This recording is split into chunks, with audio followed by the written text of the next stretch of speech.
বিসমিল্লাহির রহমানির রহিম। সুপ্রিয় শিক্ষার্থী, আসসালামু আলাইকুম। আশা করি সকলেই ভালো আছো। তো অষ্টম শ্রেণীর বিজ্ঞান ক্লাসের পক্ষ থেকে তোমাদের স্বাগতম। এখন আমি আলোচনা করব চতুর্থ অধ্যায়, উদ্ভিদের বংশ বৃদ্ধি। তো উদ্ভিদের বংশবৃদ্ধির এটা কিন্তু আমার প্রথম ক্লাস। তো চলো শুরু করা যাক। তোমরা লক্ষ্য করলে দেখবে একটি উদ্ভিদে বহু বীজ সৃষ্টি হয়। বহু কি বীজ সৃষ্টি হয় একটা উদ্ভিদে। এই বীজগুলো থেকে নতুন উদ্ভিদ উৎপন্ন হয়, এটা আমরা জানি। এছাড়া উদ্ভিদের বিভিন্ন অঙ্গ থেকেও নতুন উদ্ভিদ সৃষ্টি হয়। তো বিভিন্ন অঙ্গ থেকেও নতুন উদ্ভিদ সৃষ্টি হয় আমরা লেবু গাছের যদি একটা ডাল কেটে নিয়ে লাগাই, অথবা গোলাপ গাছের একটা ডাল কেটে নিয়ে লাগাই, অথবা দেখা গেছে কোনো উদ্ভিদের মূল নিয়ে লাগালেও কিন্তু নতুন একটা উদ্ভিদের সৃষ্টি হয়। এসবই কি হচ্ছে উদ্ভিদের প্রজনন বা বংশবৃদ্ধির উদাহরণ। তো এই অধ্যায় শেষে আমরা যৌন ও অযৌন প্রজননের মধ্যে পার্থক্য করতে পারবো, পরাগায়ন ব্যাখ্যা করতে পারবো, বিভিন্ন প্রকার পরাগায়নের মধ্যে পার্থক্য ব্যাখ্যা করতে পারবো, পরিবেশে সংঘটিত স্বপরাগায়ন ও পরপরাগায়ন চিহ্নিত করে কারণ ব্যাখ্যা করতে পারবো, নিষিক্তকরণ প্রক্রিয়া ব্যাখ্যা করতে পারবো, পরীক্ষার মাধ্যমে অঙ্কুরোদ্গম প্রদর্শন করতে পারবো। তো এই বিষয়গুলো কিন্তু আমাদের ভালো করে শিখতে হবে, কারণ এর সম্বন্ধেই আমাদের সৃজনশীল বা সংক্ষিপ্ত প্রশ্ন করা হবে আমাদের পরীক্ষার মধ্যে। তো আমরা পার্ট 1 থেকে 3 প্রজনন বা জনন। তো পৃথিবীর প্রতিটি জীব মৃত্যুর পূর্বে তার বংশধর রেখে যেতে চায়। এটা কিন্তু প্রত্যেকটা জীবের একটা বৈশিষ্ট্য। সে কি করে মৃত্যুর পূর্বে তার প্রতিরূপ গঠন করে পৃথিবীতে রেখে যেতে চায়। এটাই প্রকৃতির নিয়ম, এটা কিন্তু প্রাকৃতিক একটা নিয়ম। যে জটিল প্রক্রিয়ায় জীব তার প্রতিরূপ বা বংশধর সৃষ্টি করে তাকে প্রজনন বা জনন বলে। তো আমাদের প্রশ্ন আসে কি প্রজনন বা জনন কাকে বলে। এটা কিন্তু আমরা ক্লাস 6 থেকে শিখছি। জীব যে জটিল প্রক্রিয়ায় তার প্রতিরূপ বা বংশধর সৃষ্টি করে তাকে সাধারণত প্রজনন বা জনন বলা হয়। প্রজনন বা জনন দুই প্রকার, একটা হলো অযৌন আর যৌন জনন। তো অযৌন জনন যেখানে পুংজনন এবং স্ত্রীজনন কোষের মিলনের প্রয়োজন হয় না, তাকে বলা হয় কিন্তু অযৌন জনন। আমরা কিন্তু এটা দ্বিতীয় অধ্যায়ে শিখছি, কোষ বিভাজনের অধ্যায়ে। আর যৌন জনন কি, যে প্রজননের ক্ষেত্রে পুংজনন এবং স্ত্রীজনন কোষের মিলনের প্রয়োজন পড়ে তাকে কিন্তু যৌন জনন বলা হয়। তো অযৌন জনন যে প্রক্রিয়ায় দুটি ভিন্নধর্মী জনন কোষের মিলন ছাড়াই জনন সম্পন্ন হয় তাই অযৌন জনন। তো নিম্ন শ্রেণীর জীবে অযৌন জননের প্রবণতা বেশি। তো অযৌন জননের প্রবণতা কাদের মধ্যে বেশি? নিম্ন শ্রেণীর যে জীব আছে এদের মধ্যে অযৌন জননের প্রবণতা বেশি। অযৌন জনন প্রধানত দুই ধরনের, একটা হলো স্পোর উৎপাদন ও অঙ্গজ জনন। ক নাম্বার হলো কি স্পোর উৎপাদন। স্পোর মূলত হলো গিয়ে অণুবীজ সৃষ্টির মাধ্যমে যে প্রজনন সম্পন্ন হয় সেটাই হলো কিন্তু স্পোর উৎপাদনের মাধ্যমে প্রজনন। তো প্রধানত নিম্ন শ্রেণীর উদ্ভিদে স্পোর বা অণুবীজ উৎপাদনের মাধ্যমে বংশ রক্ষা করার প্রবণতা বেশি দেখা যায়। উদ্ভিদে দেহকোষ পরিবর্তিত হয়ে অণুবীজবাহী একটি অঙ্গের সৃষ্টি হয়। কি পরিবর্তিত হয়ে? উদ্ভিদের দেহকোষ, জনন কোষ কিন্তু না। তো দেহকোষ কি? উদ্ভিদ বা জীবের দেহের বৃদ্ধির জন্য যে কোষগুলা অংশগ্রহণ করে সেগুলোকে বলা হয় কিন্তু দেহকোষ। আর এই দেহকোষটাই কি পরিবর্তিত হয়ে অণুবীজবাহী একটি অঙ্গের সৃষ্টি করে, এদের অণুবীজ থলি বলে। তাহলে কি আমাদের যদি প্রশ্ন আসে যে অণুবীজ থলি কাকে বলে, তাহলে উদ্ভিদের দেহকোষ পরিবর্তিত হয়ে অণুবীজবাহী একটি অঙ্গের সৃষ্টি করে যাকে অণুবীজ থলি বলা হয়। এভাবে কিন্তু উত্তর দিতে হবে। তো একটি অণুবীজ থলিতে সাধারণত অসংখ্য অণুবীজ থাকে, যেটা গুণে শেষ করা যাবে না। অণুবীজ থলিতে অণুবীজগুলো কেমন থাকে জানো? পাউডারের মতো। আমরা মুখে যে পাউডার ব্যবহার করি, কিংবা আটা, ময়দা বা চাউলের গুঁড়ার মতো কিন্তু থাকে। তবে কখনো কখনো একটি থলিতে একটি অণুবীজও থাকতে পারে। থলির বাইরেও অণুবীজ উৎপন্ন হয়। থলির বাইরে যে অণুবীজগুলো উৎপন্ন হয় এদেরকে কিন্তু বহি অণুবীজ বলে। তো বহি অণুবীজের কোনোটিকে কনিডিয়া বলে। তাহলে কনিডিয়া কাকে বলা হয়? তো এই যে অণুবীজ থলির বাইরে যে অণুবীজগুলো উৎপন্ন হয় এদেরকে বহি অণুবীজ বলা হয়। এই বহি অণুবীজের কোনোটিকে আবার কনিডিয়াও বলা হয়। তো এভাবে উত্তর দিবা। মিউকর এ থলির মধ্যে অসংখ্য অণুবীজ উৎপন্ন হয়। তো মিউকর এর থলির ভিতরে কি করে অসংখ্য অণুবীজ উৎপন্ন হয়। পেনিসিলিয়াম কনিডিয়া সৃষ্টির মাধ্যমে বংশবৃদ্ধি করে। এই যে কনিডিয়া সৃষ্টির মাধ্যমে কে বংশবৃদ্ধি করে? পেনিসিলিয়াম। এগুলো কিন্তু আমাদের নৈর্বৃত্তিকে আসবে। এখান থেকে কিন্তু সৃজনশীল প্রশ্নে খুব বেশি প্রশ্ন করা হয় না, নৈর্বৃত্তিক বা ক অংশে অনেক সময় প্রশ্ন করা হয়। খ নাম্বার, অঙ্গজনন কোনো ধরনের অযৌন রেণু বা জনন কোষ সৃষ্টি না করে দেহের অংশ খণ্ডিত হয়ে, দেখো কোনো ধরনের অযৌন রেণু উৎপন্ন হয় না বা জনন কোষ সৃষ্টি না করে, জনন কোষও সৃষ্টি করে না, দেহের অংশ খণ্ডিত হয়ে বা কোনো অঙ্গ রূপান্তরিত হয়ে যে জনন ঘটে তাকে অঙ্গজনন বলা হয়। তো দেহের অংশ খণ্ডিত হয়েও এই জনন কাজটা সম্পন্ন হয় বা দেহের কোনো অঙ্গ রূপান্তরিত হয়ে এটাও এই জনন কাজটা সংগঠিত হয়। দেহের কোনো অঙ্গ, যে কোনো অঙ্গ হতে পারে, সেটা মূল, কাণ্ড, পাতা, ফুল, ফল, যে কোনো জায়গায় রূপান্তরিত হয়ে এই প্রজননটা সম্পন্ন হয়, এই জনন কাজটা সম্পন্ন হয়। এ ধরনের জনন প্রাকৃতিক নিয়মে বা স্বতঃস্ফূর্তভাবে ঘটলে তাকে প্রাকৃতিক অঙ্গজনন বলা হয়। আর যখন কৃত্রিমভাবে অঙ্গজনন ঘটানো হয় তখন তাকে কৃত্রিম অঙ্গজনন বলা হয়। তাহলে অঙ্গজনন আমরা কত প্রকার পাইলাম? দুই প্রকার। একটা হলো প্রাকৃতিক অঙ্গজনন আর একটা হচ্ছে কৃত্রিম অঙ্গজনন। যদি প্রাকৃতিকভাবে বা স্বতঃস্ফূর্তভাবে অঙ্গজননটা সম্পন্ন হয় তাকে প্রাকৃতিক অঙ্গজনন বলা হয়, আর কৃত্রিমভাবে যদি অঙ্গজনন ঘটানো হয় তাকে বলা হয় কৃত্রিম অঙ্গজনন। খুব সহজ না? এভাবে খুব সহজেই এর সংজ্ঞাগুলো কিন্তু তোমরা দিয়ে দিবা। তো এরপর হলো প্রাকৃতিক অঙ্গজনন। এই প্রাকৃতিক অঙ্গজনন কি কি? বিভিন্ন পদ্ধতিতে স্বাভাবিক নিয়মে এ ধরনের অঙ্গজনন দেখা যায়, যেমন দেহের খণ্ডায়ন। তো আমরা দেখি যে কোন কোন উদ্ভিদের দেহের খণ্ডায়নের মাধ্যমে অঙ্গজননটা সম্পন্ন হয়। সাধারণত নিম্ন শ্রেণীর উদ্ভিদে এ ধরনের জনন দেখা যায়। তাহলে দেহের খণ্ডায়নের মাধ্যমে জননটা কাদের মধ্যে দেখা যায়? নিম্ন শ্রেণীর উদ্ভিদে। স্পাইরোগাইরা, মিউকর ইত্যাদি উদ্ভিদের দেহ কোনো কারণে খণ্ডিত হলে প্রতিটি খণ্ড একটি স্বাধীন উদ্ভিদ হিসেবে জীবনযাপন শুরু করে। এই যে দেখো, মিউকর কিন্তু স্পোর সৃষ্টির মাধ্যমে বংশবৃদ্ধি করত, আবার কি করতেছে? দেহের খণ্ডায়নের মাধ্যমে বংশবৃদ্ধি করতেছে। তো এগুলো কিন্তু বহুপদী সমাপ্তি সূচক নৈর্বৃত্তিক প্রশ্নে আমাদের আসে। দুই, মূলের মাধ্যমে কোনো কোনো উদ্ভিদের মূল থেকে নতুন উদ্ভিদের সৃষ্টি হতে দেখা যায়, যেমন পটল, সেগুন ইত্যাদি। কোনো কোনো মূল খাদ্য সঞ্চয়ের মাধ্যমে বেশ মোটা ও রসালো হয়। এর গায়ে কুঁড়ি সৃষ্টি হয়। কুঁড়ি মানে হচ্ছে নতুন উদ্ভিদের জন্য প্রাথমিক যে মানে এটা বের হয়, কি বলে, এটা ভ্রূণমূলটা বের হয়, এটা হলো তোমার কুঁড়ি। এবং তা থেকে নতুন উদ্ভিদ গজায়, যেমন মিষ্টি আলু। মিষ্টি আলু আমরা প্রত্যেকেই খাইছি সিদ্ধ করে। এই মিষ্টি আলু কিন্তু কুঁড়ি থেকে নতুন উদ্ভিদের সৃষ্টি হয়। এরপর হলো 3 নাম্বার, রূপান্তরিত কাণ্ডের মাধ্যমে। কাণ্ড স্বাভাবিক ভাবে যেরকম হওয়ার কথা সেরকম না হয়ে যদি কোনোভাবে পরিবর্তিত হয়ে যায়, এই পরিবর্তিত কাণ্ডগুলোকেই কিন্তু রূপান্তরিত কাণ্ড বলা হয়। তো উদ্ভিদের কোনো অংশকে কাণ্ড বলে তা নিশ্চয়ই তোমরা জানো, তবে কিছু কাণ্ডের অবস্থান ও বাইরের চেহারা দেখে তাকে কাণ্ড বলে মনেই হয় না। এরকম কাণ্ড কিন্তু অনেক আছে। এরা পরিবর্তিত কাণ্ড। বিভিন্ন প্রতিকূলতায় খাদ্য সঞ্চয়ে অথবা অঙ্গ জননের প্রয়োজনে এরা পরিবর্তিত হয়। তাহলে কাণ্ড কি কি কারণে পরিবর্তিত হয়? বিভিন্ন প্রতিকূল পরিবেশে টিকে থাকার জন্য, খাদ্য সঞ্চয় করার জন্য এবং অঙ্গ জননের প্রয়োজনে এরা পরিবর্তিত হয়। এদের বিভিন্ন রূপ নিম্নে দেওয়া হলো। এই যে কাণ্ডের যে ইগুলা রূপান্তরগুলো, এগুলো কিন্তু বিভিন্ন প্রকার এখানে আলোচনা করা আছে। ক নাম্বার হলো টিউবার। তো টিউবার জিনিসটা কি? টিউবার হয় কিন্তু আলুতে। আলু মানে আমরা বাজার থেকে যে আলুটা কেজি দরে কিনে খাই, এটাই কিন্তু মূলত হলো টিউবার।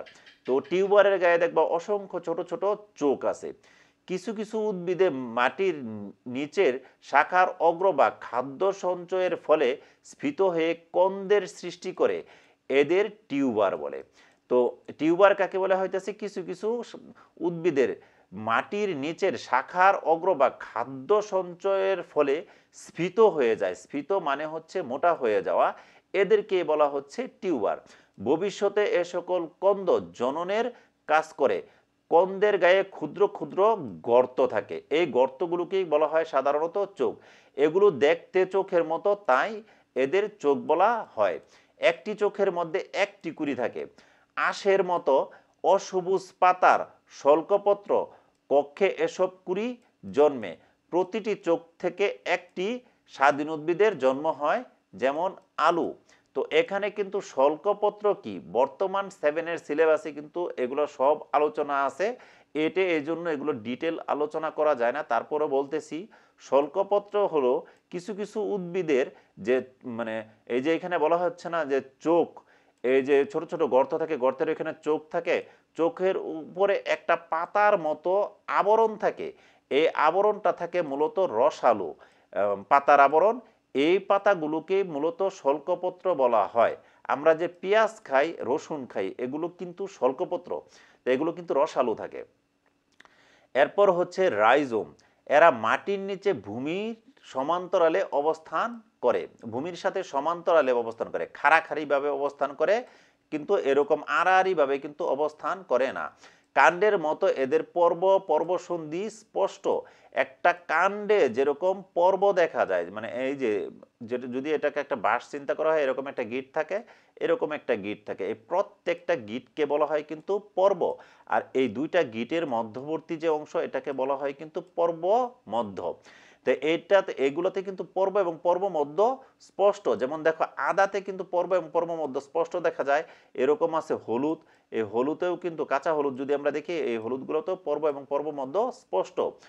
পর্ব সন্ধিতে শল্কপত্রের কক্ষে কাক্ষিক মুকুল জন্মে। পর্বসন্ধি, এই যে এখানে এটাকে বলা হচ্ছে পর্বসন্ধি, এই পর্বসন্ধিতে কি থাকে, কাক্ষিক মুকুল থাকে। তো কাক্ষিক মুকুলগুলো আমরা চিনি অবশ্যই, শীর্ষ মুকুলও চিনার কথা। মানে পাতার কক্ষে যে মুকুলগুলো তৈরি হয় তাকে বলা হয় কাক্ষিক মুকুল। আর একটা উদ্ভিদের শীর্ষে বা একটা ডালের বা শাখা প্রশাখার শীর্ষে যে মুকুলগুলো উৎপন্ন হয় তাকে বলা হয় শীর্ষ মুকুল। এরা খাদ্য সঞ্চয় করে মোটা ও রসালো হয়। তো অনুকূল পরিবেশে এসব মুকুল বৃদ্ধি পেয়ে আলাদা উদ্ভিদ উৎপন্ন করে, যেমন আদা। এরপর হচ্ছে কন্দ বা বাল্ব। এরা অতি ক্ষুদ্র কাণ্ড। এদের কাক্ষিক ও শীর্ষ মুকুল নতুন উদ্ভিদের জন্ম দেয়, যেমন পেঁয়াজ, রসুন। এরা অতি ক্ষুদ্র কাণ্ড কি, আমরা যে একটা পেঁয়াজ দেখে যে এরকম করে পেঁয়াজের কোষ ইগুলা কিন্তু থাকে, মানে পেঁয়াজের সেইগুলা বলি, আমরা পেঁয়াজের রাসগুলো বলি, এরা কিন্তু এই প্রত্যেকে এরকম একটা ছোট গোল ইয়ের উপরে এসে সংযুক্ত থাকে। এই অংশটুকুই মূলত হচ্ছে কিন্তু পেঁয়াজের কাণ্ড। এই যে যেটুকু আমরা, মানে পেঁয়াজ করার আগে, ব্যবহার করার আগে যেটুকু আমরা পিছনের সাইড থেকে কেটে ফেলে দেই, এই অংশটুকুই হচ্ছে পেঁয়াজের কাণ্ড। কিংবা রসুনের যে অংশটুকু ফেলে দেয়, এগুলোই হচ্ছে রসুনের কাণ্ড। পেঁয়াজ রসুন হচ্ছে কিন্তু এর উদাহরণ। এরপর হচ্ছে স্টোলন। তোমরা কচুরলতি দেখে থাকবে, কচুরলতি অবশ্যই আমরা দেখছি, প্রত্যেকেই কচুরলতি খাই, এটা খুবই পুষ্টিকর একটা খাবার। এগুলো কচুর শাখা কাণ্ড। এই কচুরলতিগুলো কি, কচুর একটি শাখা কাণ্ড। এগুলো জননের জন্যই পরিবর্তিত হয়। এগুলো কি করে, নতুন একটা কচু উদ্ভিদের জন্য জন্ম হয়। যদি এরকম একটা কচু গাছ থাকে, এই কচু গাছ থেকে লতিটা এরকম বাড়ে, বাইরে এখানে কিন্তু আরেকটা নতুন কচু উদ্ভিদের জন্ম হয়। স্টোলনের অগ্রভাগে মুকুল উৎপন্ন হয়, এই লতির অগ্রভাগে কি করে, মুকুল উৎপন্ন হয়। এভাবে স্টোলন উদ্ভিদের জননে সাহায্য করে। তো এগুলো এভাবে কি কি, স্টোলন উদ্ভিদের জননে সাহায্য করে কে, এই স্টোলন উদ্ভিদের জননে সাহায্য করে, যেমন কচু, পুদিনা। এরপর হচ্ছে কি আমাদের অফসেট থাকে সাধারণত কচুরিপানা এবং টোপাপানায়। কচুরিপানা এবং টোপাপানা আমরা নিশ্চয়ই সবাই চিনি। কচুরিপানা, টোপাপানা ইত্যাদি জলজ উদ্ভিদের শাখাকাণ্ড বৃদ্ধি পেয়ে একটি নতুন উদ্ভিদ উৎপন্ন করে। কিছুদিন পর মাতৃ উদ্ভিদ থেকে এটি বিচ্ছিন্ন হয়ে স্বাধীন উদ্ভিদে পরিণত হয়, যেমন কচুরিপানা বা টোপাপানা। এখন একটা কচুরিপানা যখন আমরা পানিতে ভাসতে দেখি, একটা কচুরিপানা, এই কচুরিপানার নিচের দিক থেকে একটা শাখা উৎপন্ন হয়ে এখানে একটা নতুন কচুরিপানার জন্ম হয়। কচুরিপানাটা যখন বড় হয়ে যায়, তখন এই দুইটা কচুরিপানা মাঝ বরাবর বিভক্ত হয়ে প্রত্যেকটা আলাদা আলাদা হয়ে যায়। তো এরপর হচ্ছে বুলবিল। বুলবিল হলো চুপড়ি আলু। আমরা গাছ আলু যেটা জানি সেটাই হচ্ছে চুপড়ি আলু। তো গাছ আলু করতে বুলবিল কেমনে হয়, ধরো একটা গাছের ভিতরে একটা গাছ আলু গাছ এভাবে উঠছে মাটি থেকে। তো এখানে মনে করো একটা পাতা, এই পাতাটার এখান থেকে একটা কাক্ষিক মুকুল উৎপন্ন হয়। এই কাক্ষিক মুকুলগুলা কি করে এরকম বৃদ্ধি পেয়ে এখানে একটা আলুর মতো হয়ে যায়, খাদ্য সঞ্চয় করে স্ফীত হয়ে যায়। এটাই মূলত হচ্ছে বুলবিল। তো কোনো কোনো উদ্ভিদের কাক্ষিক মুকুলের বৃদ্ধি যথাযথভাবে না হয়ে একটি পিণ্ডের মতো আকার ধারণ করে, এটা কিন্তু একটা মাংসপিণ্ডের মতো আকার ধারণ করে, এদের বুলবিল বলে। একদম ইজি না? এসব বুলবিল কিছুদিন পর গাছ থেকে খসে মাটিতে পড়ে এবং নতুন গাছের জন্ম দেয়। এগুলো যদি তুমি গাছ থেকে না পারো তাহলে অটোমেটিক্যালি এগুলো গাছ থেকে খসে মাটিতে পড়ে যাবে এবং নতুন একটি আলু গাছের জন্ম দিবে, চুকরি আলু গাছের জন্ম দিবে। এরপর হচ্ছে পাতার মাধ্যমে আমরা জানি পাথরকুচি পাতা মাধ্যমে উদ্ভিদের বংশবৃদ্ধি হয় পাথরকুচি গাছের। কখনো কখনো পাতার কিনারায় মুকুল সৃষ্টি হয়ে নতুন উদ্ভিদ উৎপন্ন হয়, যেমন পাথরকুচি। এতক্ষণ যেসব প্রক্রিয়ার কথা বলা হলো তা প্রাকৃতিকভাবে ঘটে। অঙ্গ জননে উৎপাদিত উদ্ভিদ মাতৃ উদ্ভিদের মতো গুণসম্পন্ন হয়। তো অঙ্গজ জননে কিন্তু যদি আমরা কোনো উদ্ভিদের বংশবৃদ্ধি ঘটাই তাহলে দেখা যাবে মাতৃ উদ্ভিদের ফল ফুলের গুণাগুণটা যেরকম ঠিক সেম গুণাগুণ হবে নতুন উদ্ভিদের। এর ফলে কোনো নতুন বৈশিষ্ট্যের সমাবেশ ঘটে না। এটা কিন্তু একটা প্রতিবন্ধকতা, কারণ নতুন কোনো বৈশিষ্ট্য ওই উদ্ভিদে দেখা যায় না। এটা অঙ্গজ প্রজননে কিন্তু নতুন বৈশিষ্ট্য দেখা যাবে না। কিন্তু যদি এটা মানে ইয়েতে হয়, আমাদের অঙ্গজ জনন না হয়ে যদি এটা তোমার যৌন জনন হয় তাহলে নতুন বৈশিষ্ট্যের সমাবেশ ঘটতে পারে। উন্নত গুণসম্পন্ন অর্থকারী ফসলের ক্ষেত্রে তাই অনেক সময় কৃত্রিম অঙ্গজ জনন ঘটানো হয়। তা কৃত্রিম অঙ্গজ জনন ঘটানো হয় কেন? এই যে নতুন বৈশিষ্ট্য পাওয়ার জন্য। তো কৃত্রিম অঙ্গজ জনন ভালো জাতের আম, কমলা, লেবু, পেয়ারা ইত্যাদি গাছের কলম করতে তোমরা দেখেছো। এগুলো আমরা কিন্তু প্রত্যেকে দেখছি। কেন কলম করা হয় তা কি ভেবে দেখেছো? যেসব উদ্ভিদের বীজ থেকে উৎপাদিত উদ্ভিদের ফলন মাতৃ উদ্ভিদের তুলনায় অনুন্নত ও পরিমাণে কম হয়, সাধারণত সেসব উদ্ভিদে কৃত্রিম অঙ্গ জননের মাধ্যমে মাতৃ উদ্ভিদের বৈশিষ্ট্য সংরক্ষণ করা হয়। আমরা জানি কি অঙ্গজ জননে মাতৃগাছের বৈশিষ্ট্য আর এই যে নতুন উদ্ভিদের যে বৈশিষ্ট্য তা অক্ষুণ্ণ থাকে। এই জন্যই কিন্তু অঙ্গজ জনন ঘটানো হয় মাতৃগাছের বৈশিষ্ট্যগুলো সংরক্ষণ করার জন্য। এবারে এসব কৃত্রিম অঙ্গজ জনন সম্পর্কে আমরা জানি।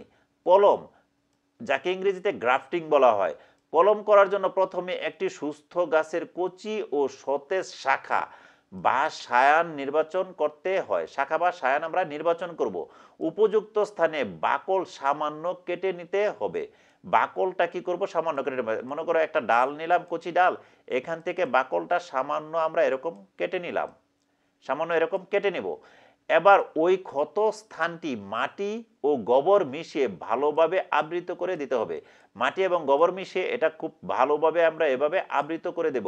এবার সেলোফেন টেপ অথবা পলিথিন দিয়ে ওই স্থানটি মুড়ে দিতে হবে। আমরা কি করব? এটা সেলোফেন টেপ বা কাগজ দিয়ে, পলিথিন কাগজ দিয়ে আমরা এটা ভালো করে বেঁধে দেব, যাতে পানি লেগে মাটি ও গোবর মিশ্রণ খসে না পড়ে। আমাদের তো কিছুক্ষণ পরে পরে এখানে পানি দিতে হবে। প্রথমে দিনে 2-3 বার দিতে হয়, তারপর 2-1 দিন পরে পরে পানি দিলেই চলে। নিয়মিত পানি দিয়ে এই অংশটি ভিজিয়ে দিতে হবে। এভাবে কিছুদিন রেখে দিলে এই স্থানে মূল গজাবে। এখানে কি করবে? কিছুদিন রেখে দিলে এই স্থান থেকে, এই কাটা স্থান থেকে মূল গজাবে। এরপরে মূলসহ শাখার এই অংশটি উদ্ভিদ থেকে কেটে নিয়ে মাটিতে রোপণ করে দিলে নতুন একটি উদ্ভিদ হিসেবে বেড়ে উঠবে। এরপর কি করব? আমরা যখন মূল গজানো শেষ হবে তখন এই বরাবর কেটে নিয়ে আমরা মাটিতে লাগিয়ে দেব, তাহলে একটা নতুন উদ্ভিদ আমরা পাবো। এরপর হলো 2 নাম্বার শাখা কলম, যাকে কাটিং বলা হয়। তোমরা লক্ষ্য করেছো যে গোলাপের ডাল কেটে ভেজা মাটিতে পুঁতে দিলে কিছুদিনের মধ্যে তা থেকে নতুন কুঁড়ি উৎপন্ন হয়। এখানে কিন্তু এই কলম বা গ্রাফটিংটা করতে হয় না। এসব কুঁড়ি বড় হয়ে একটি নতুন গোলাপ গাছ উৎপন্ন করে। তো কাজ, শাখা কলম ও কাটিং কিভাবে প্রস্তুত হয় তা একটি গোলাপের ডাল দিয়ে প্রদর্শন করো। এটা তোমরা নিজে নিজে প্রদর্শন করতে পারবা। তো এই ছিল এখনকার ভিডিওতে। ভিডিওটি ভালো লেগে থাকলে অবশ্যই চ্যানেলটিকে লাইক, কমেন্টস এবং সাবস্ক্রাইব করবে এবং পরবর্তী ভিডিও দেখার জন্য আমন্ত্রণ জানিয়ে এখানেই শেষ করছি। ধন্যবাদ।